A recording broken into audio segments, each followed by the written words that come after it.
Shalom Alaikum, pesan Hamasyah Bapak Ibu, Saudara-saudari yang dikasih dalam Tuhan. Kita bersyukur bisa berjumpa kembali di dalam pembelajaran firman Tuhan kali ini. Yang akan kita lihat sesuatu yang unik, yang mungkin terlewatkan di dalam kita mempelajarinya. Atau bahkan Bapak Ibu, Saudara-saudari, ada yang belum tahu ayat-ayat yang akan kita bahas di sini, sesuatu yang unik ini. Tapi sebelumnya mari kita berdoa. Bapa di dalam nama Tuhan Yesus, kami bersyukur untuk kesempatan yang Engkau berikan kepada kami untuk belajar firman-Mu. Kami membutuhkan Roh Kudus. Karena Roh Kuduslah yang menerangi hati kami, sehingga kami sanggup memahami kebenaran firman-Mu ya Bapa. Dalam nama Tuhan Yesus, kami berdoa. Amin. Bapak Ibu Saudara-saudari yang dikasih dalam Tuhan, mari kita membuka Alkitab di dalam 1 Samuel pasal 17 ayat 40, 48 sampai 50. 1 Samuel pasal 17 ayat 40, 48 sampai 50. Saya bacakan. 1 Samuel pasal 17 ayat 40. Demikian. Lalu Daud mengambil tongkatnya di tangannya. Dipilihnya dari dasar sungai 5 batu yang licin dan ditaruhnya dalam kantong gembala yang dibawanya, yakni tempat batu-batu. Sedang umbannya dipegangnya di tangannya. Demikianlah ia mendekati orang Filistin itu. Ayat 48 sampai 50. Ketika orang Filistin itu bergerak maju untuk menemui Daud, maka segeralah Daud berlari ke barisan musuh untuk menemui orang Filistin itu. Lalu Daud memasukkan tangannya dalam kantongnya. Diambilnyalah sebuah batu dari dalamnya. Diumbannya, maka kenalah dahi orang Filistin itu. Sehingga batu itu terbenam ke dalam dahinya, dan terjerumuslah ia dengan mukanya ke tanah. Demikianlah Daud mengalahkan orang Filistin itu dengan umban dan batu. Ia mengalahkan orang Filistin itu dan membunuhnya tanpa pedang di tangannya. Bapak Ibu Saudara-saudari yang dikasih dalam Tuhan, di ayat-ayat itu kita melihat dua benda sederhana yang disebutkan, yaitu umban dan batu. Oleh sebab itu, pembelajaran firman Tuhan kali ini saya beri judul Pengumban di tangan hamba Tuhan. Pengumban di tangan hamba Tuhan. Mari kita lihat apa itu pengumban. Bapak Ibu Saudara-saudari yang dikasih dalam Tuhan, banyak orang Kristen bahkan berpikir bahwa pengumban itu hanya sekedar mainan anak-anak. Tetapi ayat Alkitab secara khusus yang kita baca tadi menunjukkan seorang remaja, dia adalah gembala, yaitu Daud, mengalahkan raksasa Filistin, yaitu Goliat, hanya dengan pengumban dan batunya itu. Ini berarti ada sesuatu yang menarik tentang pengumban ini. Bukan sekadar mainan anak-anak. Alkitab juga menjelaskan bahwa bangsa Israel menggunakan pengumban sebagai senjata di dalam peperangan melawan bangsa lain. 2 Raja-Raja 3 ayat 25 saya bacakan. Mereka meruntuhkan kota-kota dan menutupi setiap ladang yang baik dengan batu, karena setiap orang melemparkan batu ke atasnya.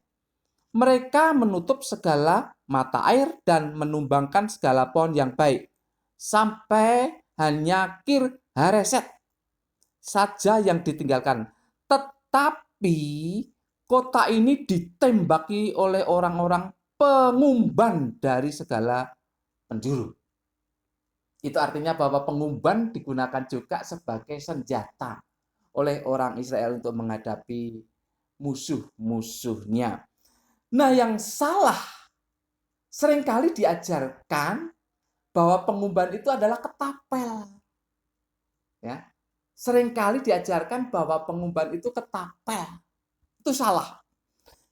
Ada kalanya karena ketidaktahuan guru-guru sekolah minggu dan bahkan hamba Tuhan, saya dengar sendiri, mengatakan bahwa Daud memakai ketapel.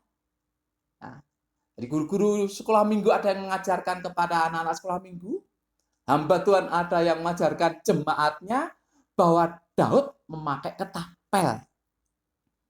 Itu ada dua kesalahan. Kesalahan pertama, Daud tidak menggunakan ketapel, tetapi pengumban. Nah, benda yang ditunjukkan oleh guru-guru sekolah minggu atau hamba Tuhan itu sebetulnya namanya bukan ketapel. Itu namanya slingshoot atau Shanghai. Memang di Indonesia lebih dikenal dengan nama ketapel. Tapi itu sebetulnya namanya slingshoot atau Shanghai. Nah, yang namanya ketapel itu dalam bahasa lain itu katapult. Itu adalah alat untuk melontarkan batu sebagai senjata. Itu katapult. Itu di tentara-tentara Romawi zaman itu memakai itu. Batu-batu besar dilemparkan dengan ketapel itu, dengan katapult. Wah, itu untuk menghancurkan tembok-tembok benteng-benteng musuh yang mereka serang. Jadi jelas bahwa pengumban bukan ketapel. Ingat, guru-guru sekolah minggu dan para hamba Tuhan harus mengerti ini. Pengumban bukan ketapel.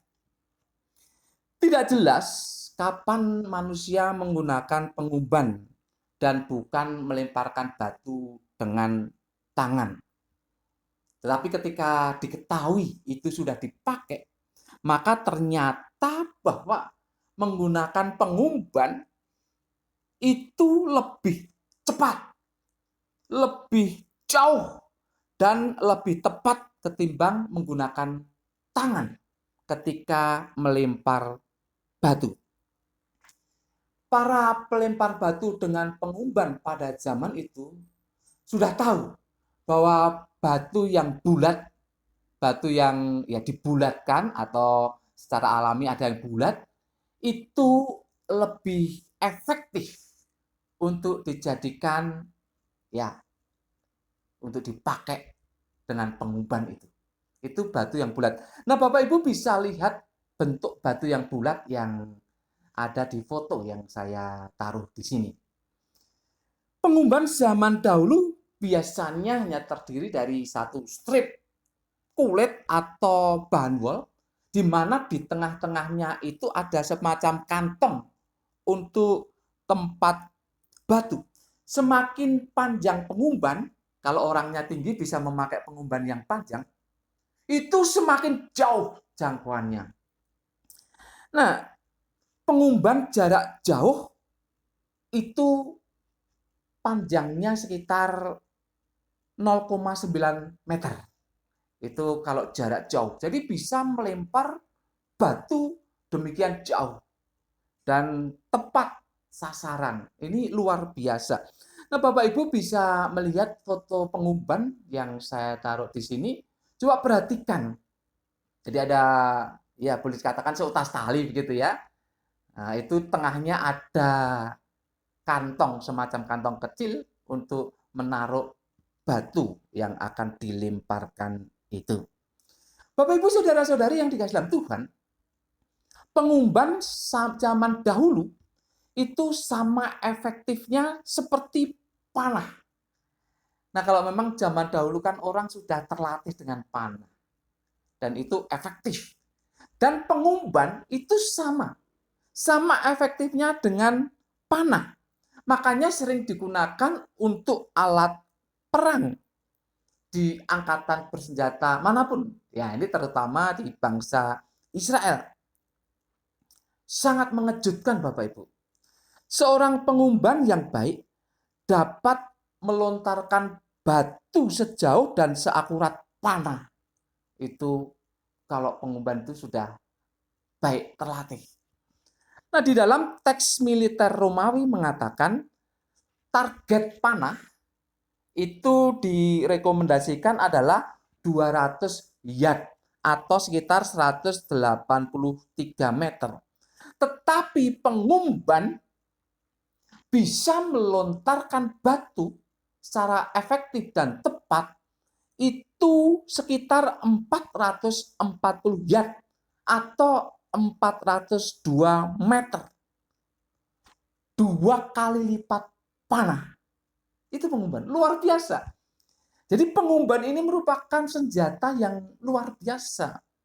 Itu 2 kali panah jarak tempuhnya atau bisa menjangkau 2 kali jarak tempuh dari panah. Ini luar biasa Bapak Ibu.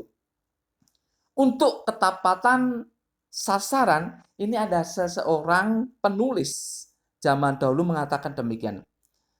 Seorang pengumban yang baik tidak hanya dapat melukai kepala musuhnya, tetapi ia dapat memilih bagian mana dari muka lawannya yang akan dijadikan sasaran. Luar biasa, makanya kita nanti lihat Daud. Ya, bisa memilih bagian mana ini dari muka musuhnya yang akan dijadikan sasaran. Ini dengan pengumban. Bapak, Ibu, Saudara-saudari yang dikasihi dalam Tuhan, di dalam sebuah percobaan membuktikan bahwa batu pengumban akan melesat dengan kecepatan, perhatian ini, 97 km per jam. 97 km per jam. Saya naik motor tidak pernah secepat itu. Paling-paling 60 kalau saya. Ya. Ini 97 km per jam. Kita bisa bayangkan betapa cepatnya batu itu terlontar dari umbannya. Maka sangat sulit untuk musuh menghindar. Apalagi kalau jaraknya tidak terlalu jauh, sangat sulit untuk menghindar. Karena itu kecepatannya luar biasa. 97 km per jam. Bapak, Ibu, Saudara-saudari yang dikasihi dalam Tuhan, seorang penulis Romawi mengatakan bahwa musuh yang hanya menggunakan pelindung dari bahan kulit akan berisiko tinggi ketika berhadapan dengan musuh yang memakai senjata pengumban daripada panah. Mengapa? Ya karena pengumban ini kan melemparkan batu sekeras itu, secepat itu, setepat itu mengenai tubuh. Nah, kalau kulit yang dipakai itu jelas itu bisa menghantam tulang-tulang dari ya si pemakai baju kulit itu. Jadi kalau hanya memakai pakaian kulit, maka itu berbahaya di hadapan musuh yang memakai pengumban. Itu akan menimbulkan luka yang serius. Bisa patah tulang, bisa. Karena batunya sebegini. Dilemparkan secepat 97 km per jam. Mengenai seorang yang memakai baju kulit. Jelas bisa meremukkan tulang itu. Serius sekali lukanya. Bapak, Ibu, Saudara-saudari yang dikasihi dalam Tuhan, mari kita kembali kepada firman Tuhan yang kita pelajari kali ini. Dijelaskan bahwa Daud mengalahkan Goliat dengan pengumban. Semudah itukah? Saya jawab, ya mudah. Memang mudah. Tapi ada pertanyaan selanjutnya. Bagaimana bisa semudah itu? Bagaimana bisa semudah itu?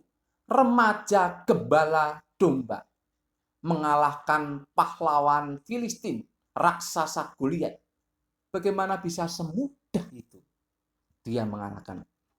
Bapak, Ibu, Saudara-saudari yang dikasihi dalam Tuhan, ingat, Daud adalah seorang gembala.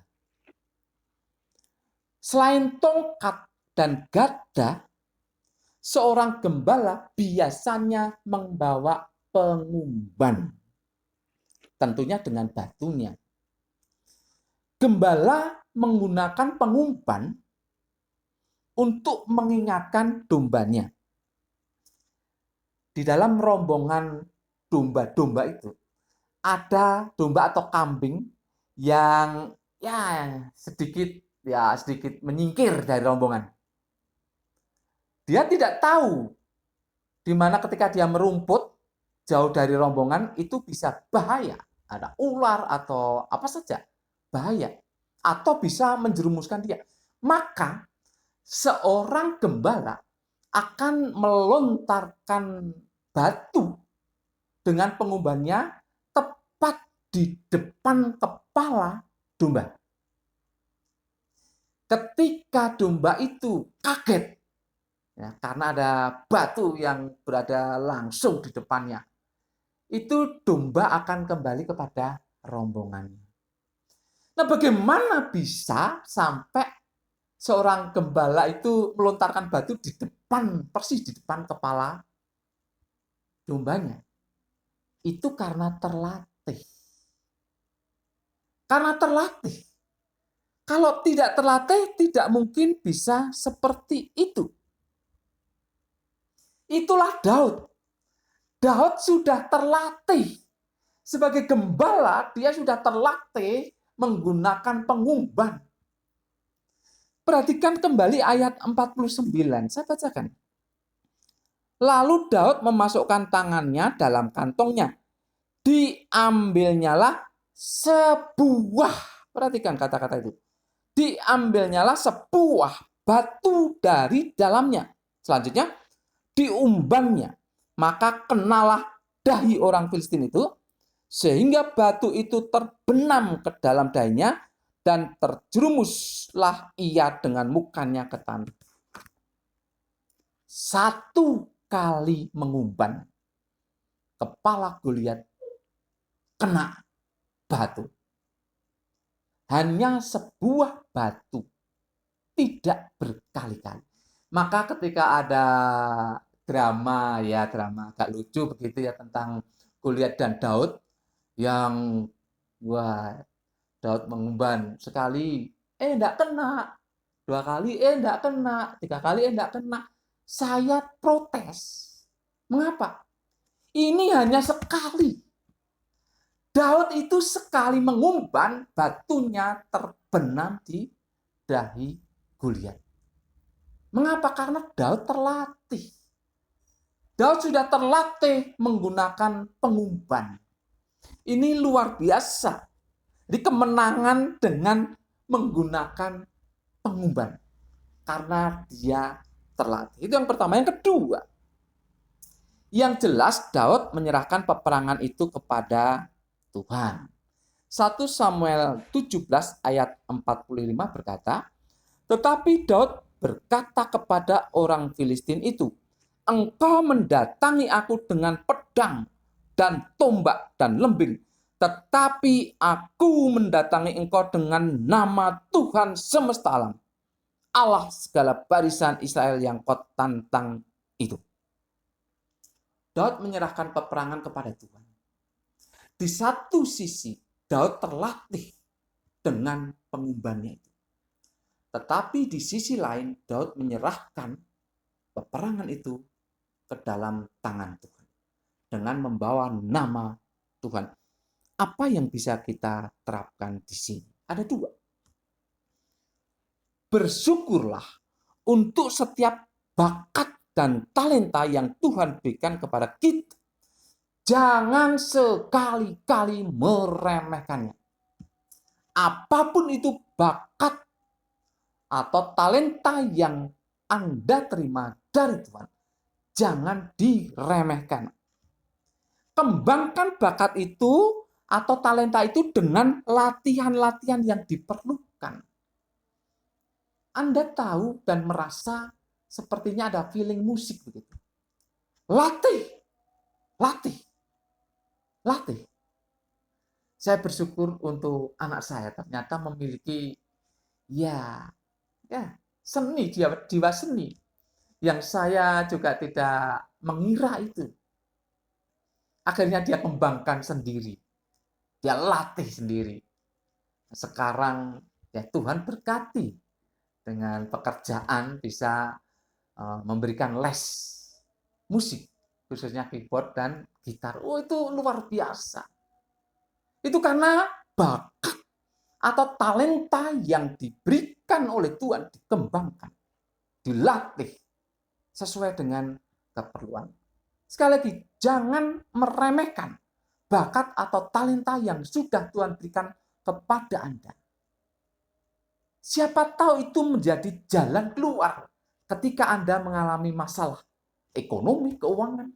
Siapa tahu itu yang dipakai Tuhan untuk menolong Anda. Jadi jangan remehkan bakat atau talenta yang Anda terima dari Tuhan.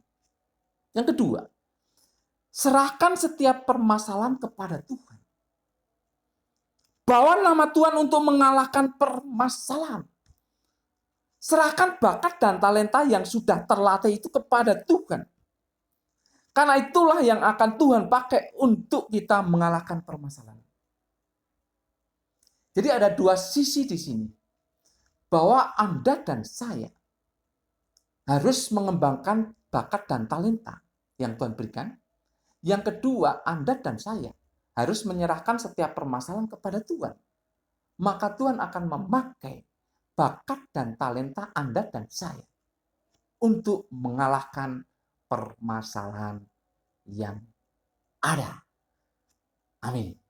Mari kita berdoa. Bapa, dalam nama Tuhan Yesus, terima kasih untuk pelajaran tentang pengumban ini. Terima kasih luar biasa Daud hanya dengan pengumban dan batunya itu mengalahkan raksasa Goliat.